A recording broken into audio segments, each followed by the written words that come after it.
Good morning, good afternoon, and good evening. This is Pamela, and this is Pam Entertainment TV. This is an extra. It's a pop culture track extra. Because I've already done the video, and it'll be uploading tomorrow. But I wanted to come back on here. Hold on, y'all.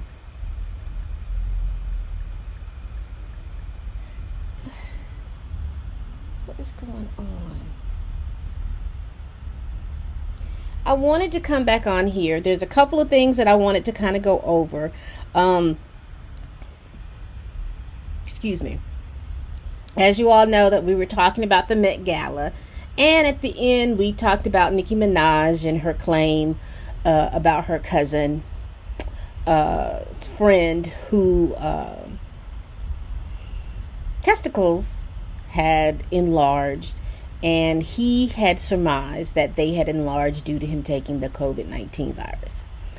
Well, there's some news that come out from after that. I know at the end of my video I did put on there about Trinidad and Tobago going through their health archives to see if they could find, I guess, this cousin to clarify this information. And apparently cousin's friend has not gone in, or I'm not going to say that he hasn't gone in for any type of treatment, but there is no case that that he in Trinidad and Tobago that a person has come in and claimed that, or they believe that their testicles were enlarged by the COVID-19 virus.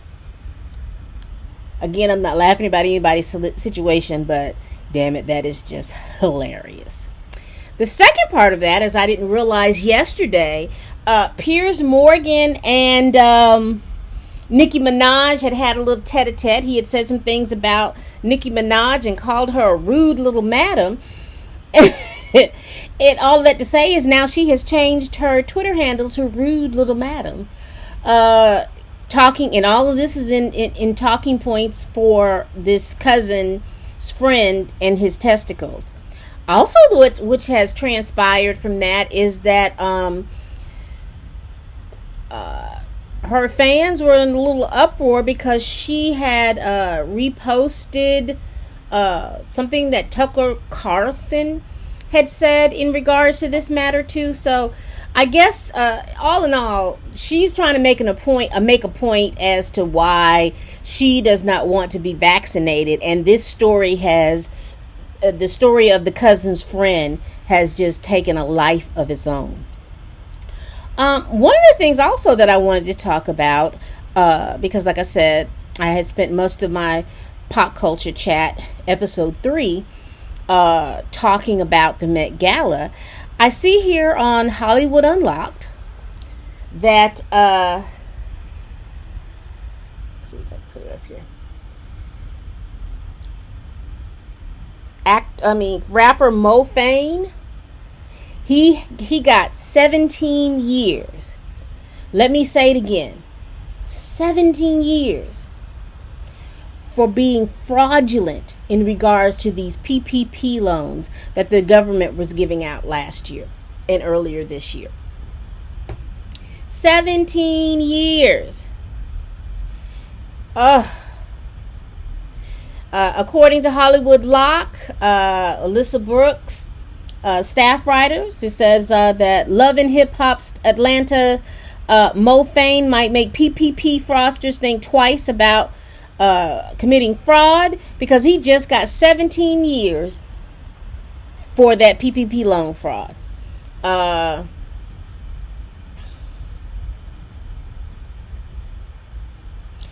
It says here, as she writes, that per the Georgia Department of Justice website, Fane planned to use the PPP program as a cover for his long-running Ponzi scheme, said acting U.S. Attorney Kurt R. Erskine.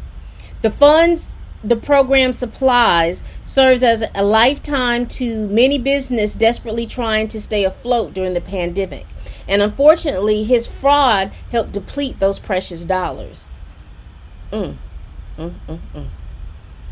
So this man was running a Ponzi scheme, and he needed that money to further his scheme. So I guess he had to use that money to pay the people. Just a mess. Also, per Hollywood Unlocked, it's still the same story about Nicki Minaj. Apparently, Dr. Jason Johnson wrote a tweet about Nicki Minaj here. I wish my phone, I wish it would. You see that? You can't read the tweet, but I just want you to see where I was getting my information. Nicki Minaj, according to Dr. Jason Johnson, he tweets, Nicki Minaj has absolutely no problem spreading COVID disinformation, wasting the time of the entire health department in Trinidad, or cozying up to the white nationals like Tucker Carlson. That's why she stays losing to the people's champ, Cardi B.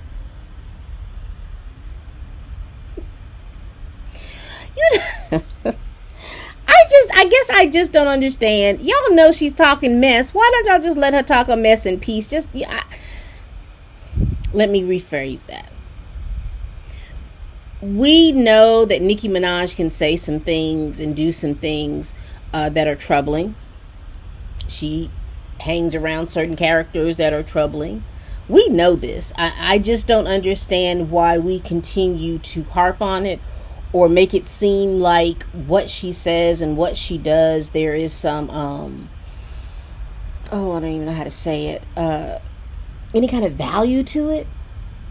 But I guess, child, these people are just going to keep going. These people are going to keep going. Another thing I find interesting,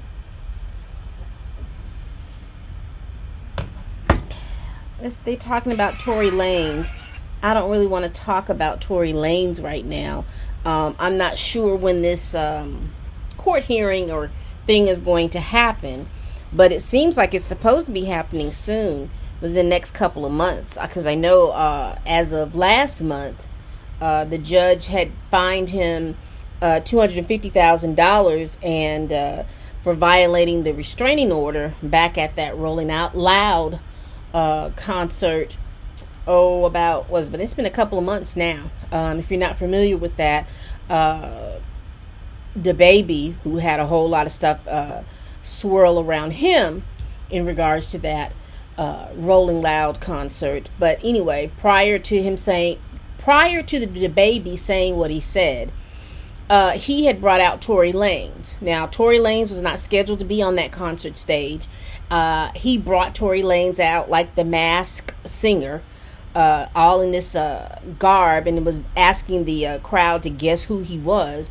He brings him out, and anyway, that was a violation of his restraining order because he was not supposed to be anywhere near Megan Thee Stallion. I think it was 150 feet, either 250 or 150 feet away from Meg Thee Stallion, and Meg had just performed. And not only that, he had to have been on those Rolling Loud grounds. So, wherever she was supposed to be there because that was her job. Tory Lanez was a guest of someone who was working there. And everybody was like, oh, well, she should just let it be okay. No, because that's her job. And Tory knew what he was supposed to be away from that woman, and he seemed like he just needed to be near her for some reason. I think it was all in a matter of harassment. I'm going to say that. I'm not saying that he did harass her, but it's just that these are stalker-ish kind of vibes. And DaBaby, for his part, in my opinion, he put forth these little vibes by allowing Tory to come. Because I think sometimes guys think that that's ha-ha, he funny. Oh, ain't nobody gonna say anything. We gonna get up there. It's messy, but it's also, especially when you have a restraining order, Tory Lanez, that can get you in some legal trouble, and you've lost $250,000 behind that mess. A little news out from the Versus that happened Tuesday night between Fat Joe and Ja Rule. Fat Joe is all on the news and all on the internet for apologizing to Vita and Little Mo for the comments that he made last night. Apparently, he called them dirty sluts or dirty whores. And Ja Rule checked him on stage because we heard it. And I remember Ja Rule checked him on stage. And I guess he realized that he had, and then I guess he realized he had said something he shouldn't have said. He said it and he shouldn't have said it. So he's been apologizing. But also I find, he picks and chooses who he wants to be dirty or not. He called those girls dirty hoes, dirty sluts. But yet he buys Remy Ma and Ashanti. I don't know if they were Louis Vuitton bags or were they what's the bag? I can't think of the bag right now. Birkin bag. He bought each one of them. One was gray and the other one was black. So yeah, he's now apologizing for his words. Okay. Oh, I'm so sorry. So all of that information came from the Hollywood Unlocked Instagram page. So let's see. We're going to go home. Let's go to the neighborhood talk. Do you have anything interesting here? Oh, Lord. Candace Owens is defending Nicki Minaj for what she says. And I gathered that she would. It was something that went down her alley. So we're not going to go through that. Nah,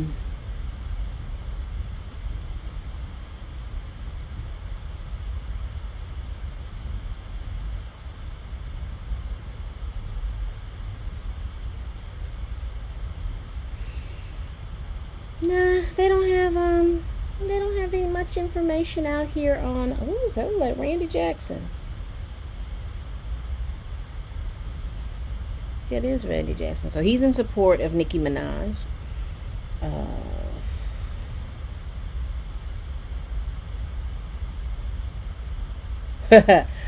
We could go over really quick. I don't want to make this long. I think this is going to be my last topic. Tuesday night on the Versus, Fat Joe, aka Joey Crack, bought out Nelly. And at first, Nelly came out and did his song that he had with Fat Joe. And I thought he had left. And I had said in the comments, I was like, oh, well, I know Ashanti is not coming because Nelly's butt is there. And baby, Ashanti came out looking good, looking so good. Nelly was over there on the other side of the stage. That man walked from one side of the stage to the other side of the stage so that he can get to Ashanti. That cracked me up because I'm like, you didn't want to be bothered with Ashanti. You said that you didn't want to be bothered with her, and now you moved on with this girl that used to go with Floyd Mayweather, and now y'all are broken up. Now you looking over there at Ashanti and you like, I really should have kept Ashanti. You really should have kept Ashanti. But, y'all don't go together anymore. And it looked like she swerved Nelly. Looked like she swerved Nelly. And so it looks right here. Ashanti. It looks like Ashanti, Remy Ma, Fat Joe, and Ja Rule had a Zoom call. And they were talking about the situation. This is the neighborhood talk. They were talking about the situation. Well.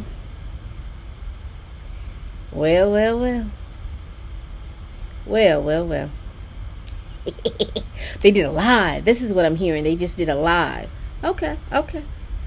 So there was some unresolved issues and things like that. And Nelly trying to get that old thing back and look from what we saw at the Versus.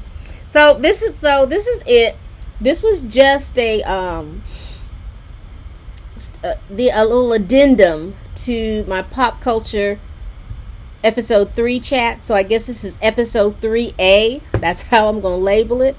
So y'all have a good evening, good morning, or good afternoon wherever you all are from. This was a little haphazard, but that's okay. I just wanted to kind of get those couple of stories in with out, and we'll move on to our next pop culture chat which will either be next week or the week after. Bye.